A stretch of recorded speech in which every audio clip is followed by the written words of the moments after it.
السلام علیکم ویورز، میں ہوں شاکر سولنگی۔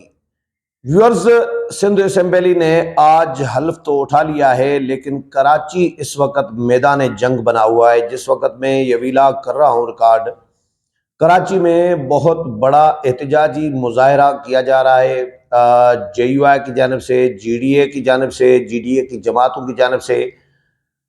جے یو آئی اپنا احتجاجی جو شیڈول ہے وہ بھی دے چکی ہے، احتجاج شروع کر چکی ہے، اور مولانا نے کہا ہے کہ اب ایوانوں میں نہیں میدانوں میں فیصلے ہوں گے۔ تو جے یو آئی نے اپنے مجلس عمومی، جس کو جنرل کونسل کہا جاتا ہے، جنرل کونسل بھی بلائی، اس میں بھی فیصلے کیے گئے۔ تو آج کیونکہ سندھ اسمبلی کے ممبران نے حلف اٹھانا تھا، تو جی ڈی اے اور جے یو آئی نے سندھ میں احتجاج کا اعلان کیا تھا کہ ہم منتخب جو ممبران ہیں، داندلی کے ذریعے جو منتخب ہو کر آئے ہیں، ان کو ہم حلف اٹھانے نہیں دیں گے، ہم اسمبلی میں، سندھ اسمبلی میں ان کو داخل ہونے نہیں دیں گے۔ تو حکومت سندھ نے سندھ اسمبلی کو بالکل سیل کر دیا ہے، سمجھے، اور کنٹینر پوری کراچی کنٹینروں سے بھر دی ہے، اور کراچی کے راستے، تمام جو سڑکیں ہیں، شاہراہ ہیں، وہ بند کر دی گئی ہیں۔ لیکن جے یو آئی کے پوری سندھ سے قافلے نکلے، اور ان کو پہلے ٹول پلازا پر روکا گیا، اس کے بعد پھر وہ شیلنگ، فائرنگ اور لاٹھی چارج، یہ سارا سلسلہ، گرفتاریاں یہ شروع کر دی گئی۔ بہت سارے زخمی ہوئے ہیں۔ علامہ راشد محمود سومرو جو سیکرٹری جنرل ہیں جے یو آئی سندھ کے صوبائی، وہ بھی زخمی ہوئے ہیں، اور ان کو ٹانگ میں جو ہے، ان کی جو ویڈیو آئی ہے میرے پاس، اس میں ٹانگ میں ان کو گولی لگی ہے۔ اب گولی ربڑ کی ہے یا اوریجنل ہے، جو نظر آ رہا ہے گولی ہے، بلڈ بھی ان کا نکلا ہے، بہ رہا ہے، اور وہ صاف کر رہے ہیں، گاڑی کے بانیٹ پر شاید بیٹھے ہیں۔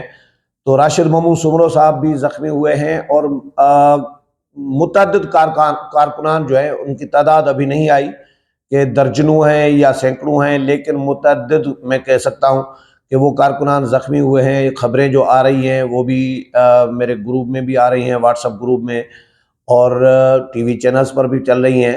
تو متعدد کارکنان نہ صرف زخمی ہوئے ہیں، بلکہ ان کو گرفتار بھی کیا گیا ہے، درجنوں کو گرفتار کیا گیا ہے یا سینکڑوں کو، اور خواتین بھی اس میں شامل ہیں۔ جی ڈی اے کی مختلف جماعتوں کی خواتین بھی اس میں شریک ہوئی ہیں، اپنے اپنے طور پر۔ جے یو آئی کا الگ چل رہا ہے، اور جی ڈی اے کی خواتین پہلے پہنچ گئی تھی سندھ اسمبلی کے قریب، وہاں سے ان کو گرفتار کر لیا گیا ہے۔ سندھ اسمبلی تک کسی کو پہنچنے نہیں دیا گیا، اور جے یو آئی نے یہ اعلان کیا ہے کہ سمیع سواتی جو وہاں کے ہیں ترجمان، انہوں نے کہا ہے کہ بھئی ہم پرامن طور پر پریس کلب جانا چاہتے ہیں، ہم سندھ اسمبلی نہیں جانا چاہتے بلکہ پریس کلب جانا چاہتے ہیں، اور ہمیں پریس کلب جانے نہیں دیا جا رہا۔ پریس کلب تک بھی ان کو نہیں جانے دیا جا رہا، جس کی وجہ سے انہوں نے پہلے شاہراہ فیصل پر احتجاج کیا، دھرنا دیا، اور وہاں پہ جلسہ شروع کر دیا۔ شاہراہ فیصل پر بھی شیلنگ، فائرنگ اور لاٹھی چارج، آنسو گیس کے شیل جو ہیں وہ چلائے گئے ہیں جے یو آئی کے کارکنوں پر، پرامن کارکنوں پر۔ ظاہر ہے اب وہ کہہ رہے ہیں کہ بھئی ہم پرامن ہیں، گولیاں چلا رہے ہو آپ لوگ، ہم پھر بھی پرامن رہیں گے۔ تو احتجاج کرنا سب کا حق ہوتا ہے، کسی بھی شہری کا، عام شہری کا، کسی بھی سیاسی ورکر کا احتجاج کرنا حق ہوتا ہے۔ احتجاج جو ہوتے ہیں وہ اس طرح آنسو گیس سے، گولیوں سے، لاٹھی چارج سے احتجاج کو ختم نہیں کیا جا سکتا، کسی بھی تحریک کو نہیں کچلا جا سکتا۔ یہ تو جمہوری حکومتیں ہیں، منتخب حکومتیں ہیں، لیکن اگر آمروں کے دور میں، ڈکٹیٹروں کے، فوجیوں کے دور میں بھی جو تحریکیں چلی ہیں، تو ان کو بھی احتجاج کے لاٹھی چارج اور گولی اور شیلنگ کے ذریعے جو ہے نہیں روکا جا سکتا، ان کے ساتھ مذاکرات کرنے پڑتے ہیں۔ اب دیکھ لیجئے گا یہ جو جے یو آئی کا احتجاجی دھرنا ہے، اب ان کے ساتھ بھی آخرکار فائنلی مذاکرات ہی ہوں گے۔ بھائی جب آپ بعد میں، یہ تو بڑی بیوقوفی کر رہی ہے سندھ حکومت، پیپلز پارٹی بڑی بیوقوفی کر رہی ہے کہ اگر ان کو، ابھی اس وقت تو حکومت نہیں ہے لیکن نگران حکومت تو ہے فی الحال، آئی جی سندھ تو بیٹھے ہیں، الزام آئی جی سندھ اور وزیر اعلیٰ پر لگایا جا رہا ہے، جو ہونے والا وزیر اعلیٰ ہے یا موجودہ جو وزیر اعلیٰ ہے، ان پر لگایا جا رہا ہے جے یو آئی کی جانب سے کہ وزیر اعلیٰ اور آئی جی سندھ ذمہ دار ہیں اس شیلنگ کے، فائرنگ کے، گولیوں کے اور لاٹھی چارج کے، گرفتاریوں کے، تو ان پر الزام لگایا جا رہا ہے۔ ظاہر ہے اب آپ جب آخر میں ان کے ساتھ مذاکرات کریں گے، فرض کریں، تو اس سے بہتر نہیں ہے کہ آپ پہلے دن ان کو پرامن طور پر آنے دیتے کہ بھئی آپ ایک مذاکرات پہلے ہی کر دیتے کہ بھئی آپ احتجاج کرنا چاہتے ہیں۔ مولانا فضل الرحمان ادھر عمران خان کے دور میں آزادی مارچ لے کر آئے تھے نا، کیا ہوا تھا؟ آزادی مارچ کے لیے مولانا نے حکومت سے مذاکرات کیے، اسلام آباد کی انتظامیہ نے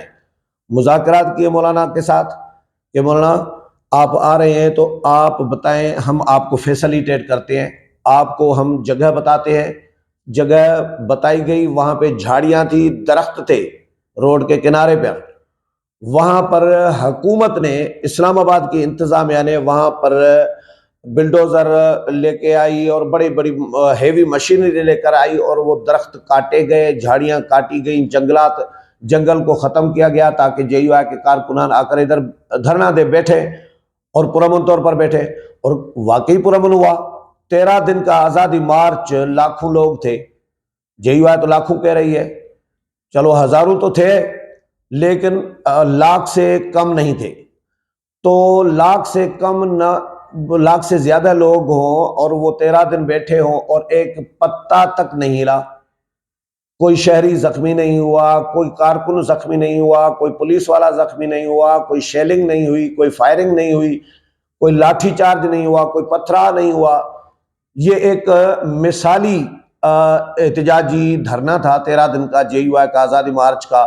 یہ اس میں کردار جو ہے جے یو آئی کا تو ہے ہی، جے یو آئی کے انصار الاسلام کا بھی ہے، لیکن اس میں انتظامیہ کا بھی کردار ہے کہ بھئی انتظامیہ نے ان کو فیسلیٹیٹ کر کے ان کو بٹھایا، ایک جگہ صاف کر کے دی، جھاڑیاں کاٹ کر دی۔ تو آپ سندھ حکومت جو ہے وہ ان کے ساتھ پہلے مذاکرات کر لیتی کہ بھئی آپ نے کہاں پر آنا ہے، آپ نے اگر پریس کلب کے باہر بیٹھنا ہے تو بیٹھے رہیں، اس میں کیا ہے؟ حکومت کا کیا نقصان ہوتا اگر پریس کلب کے باہر جے یو آئی کے کارکنان احتجاجی دھرنا دے کر بیٹھے ہوتے؟ تو حکومت کا تو کچھ نہیں جاتا، کوئی نقصان نہیں ہوتا، ایک جگہ مخصوص ہوتی۔ اور الٹا کراچی میں اگر یہ احتجاجی دھرنا دے کر بیٹھیں گے ہزاروں لوگ، تو ہزاروں لوگ کراچی میں خریداری کریں گے، کھائیں گے، پیئیں گے، ہاں، تو یہ کراچی کی معیشت کے لیے بہتر ہوتا۔ سیدھی سی بات ہے، روڈ راستے کھلے ہوتے، ایک جگہ پر پرامن طور پر بیٹھے رہے، باقی شہر چہل پہل چل رہی ہوتی، شہر چل رہا ہوتا، دکانیں، مارکیٹیں، روڈ راستے سب کھلے ہوتے، اور یہ ہزاروں لوگ کھانا کھاتے، ہوٹلوں پہ کھاتے، اپنا بناتے، جو بھی، لیکن وہاں پہ کچھ نہ کچھ تو ایک بہتری ہوتی۔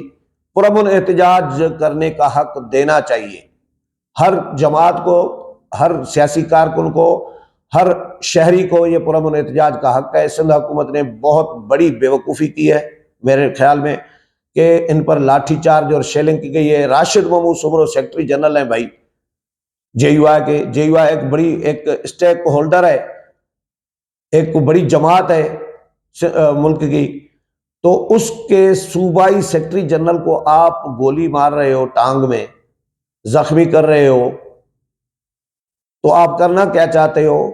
یہ پہلے دن اگر آپ نے یہ کام شروع کیا ہے، آج تو حلف اٹھایا ہے، ابھی فی الحال تو اس احتجاج کو تو نہیں روک پائے گی حکومت، کتنے کارکنان کو کچلے گی بھائی؟ دیکھیں، آپ پہلے ان کو زیادتی کر کے، داندلی کر کے ہرواؤ اور ان کو احتجاج کا بھی حق نہ دو، تو وہ کہتے ہیں نا پیپلز پارٹی والے، ہر گھر سے بھٹو نکلے گا، تم کتنے بھٹو مارو گے؟ تو تم کتنے راشد محمود سمرو کو روکو گے، گولیاں مارو گے، کتنے کارکنوں کو گرفتار کرو گے، کتنے لوگوں کو، کارکنوں کو جو ہے گولیاں مارو گے؟ لوگوں کو گولیاں ماری جاتی ہیں یار، احتجاج کرنے والوں کو۔ پیپلز پارٹی اپنے آپ کو جمہوری حق جماعت سمجھتی ہے اور کہتی ہے کہ بھئی خواتین کے حقوق کی علمبردار بنتی ہے، اقلیتوں کے حقوق کی علمبردار بلاول صاحب بنتے ہیں۔ بھائی آپ سیاسی کارکنوں کو حقوق نہیں دیتے احتجاج کا، آپ کس چیز کے حقوق دیں گے اقلیتوں کو اور خواتین کو؟ خاک حقوق دیں گے؟ آپ پہلے سیاسی کارکنوں کو تو حق دیں ان کا، پہلے ان کے ساتھ دھاندلی کر کے ان کے حق ووٹ پہ ڈاکہ ڈالو اور اس کے بعد ان کو احتجاج بھی نہ کرنے دو اور ان کو گولیاں مارو. یہ سرکار ہے. پہلے دن اگر یہ کام شروع کیا ہے تو یہ کتنے دن حکومت چلے گی؟ مجھے یہ کمپنی چلتی ہوئی نظر نہیں آ رہی. یہ لطیفہ سنا ہے نا، تو یہ سمجھنے والے سمجھ گئے ہوں گے. یہ کمپنی چلتی ہوئی نظر نہیں آ رہی. ابھی تو اسلام آباد حکومت بنے گی، وفاقی دارالحکومت میں حکومت بنے گی. مولانا ابھی دھرنا نہیں لے کے آئے، یہ تو سندھ کا دھرنا ہے، احتجاج ہے. جب مولانا دھرنا لے کے آئے اسلام آباد میں عید کے بعد جو ایکسپیکٹڈ ہے، تو پھر کیا ہوگا؟ یہ ملک میں انتشار ہی انتشار ہوگا. جس نے بھی یہ انجینئرنگ کی ہے، نتائج کی، انتخابات کی، جس نے بھی یہ ایک نقشہ بنایا ہے جس طرح کا، اس نے اس ملک کے ساتھ کوئی خیر خواہی نہیں کی، ملک کے ساتھ بھلا نہیں کیا، اچھا نہیں کیا ملک کے ساتھ. یہ تو پورے جتنے بھی سال چلی حکومت، سال چلے، 6 مہینے چلے یا 2 سال چلے، 5 سال تو چلتی ہوئی نظر نہیں آ رہی مجھے. اور یہ جتنا عرصہ بھی چلے گی تو اسی طرح ہی چلے گی.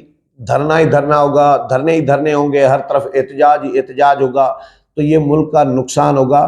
اس لیے حکومتوں کو چاہیے، سیاسی جماعتوں کو چاہیے کہ مذاکرات کا عمل شروع کریں سیاسی کارکنوں کے ساتھ، جن کے ساتھ زیادتی ہوئی ہے، جن کو ہروایا گیا ہے. ان کو اس طرح ہینڈل نہ کیا جائے جس طرح آج کراچی میں ہینڈل کیا گیا ہے. تو ابھی اس وقت کراچی میدان جنگ بنا ہوا ہے. اس وقت بھی شیلنگ چل رہی ہے، فائرنگ چل رہی ہے، لاٹھی چارج چل رہا ہے، پتھرا چل رہا ہے، یہ سلسلہ چل رہا ہے. تو اس کو روکنا ہوگا، اور اس عمل کو صحیح طریقے سے نہ ہینڈل کیا گیا تو حکومت یہ کارکنان کا JUI کا نقصان نہیں کرے گی، حکومت اپنا ہی نقصان کرے گی. امید ہے پروگرام پسند آیا ہوگا. اگلے پروگرام میں پھر ملاقات ہوگی. تب تک اجازت چاہتا ہوں. اللہ حافظ.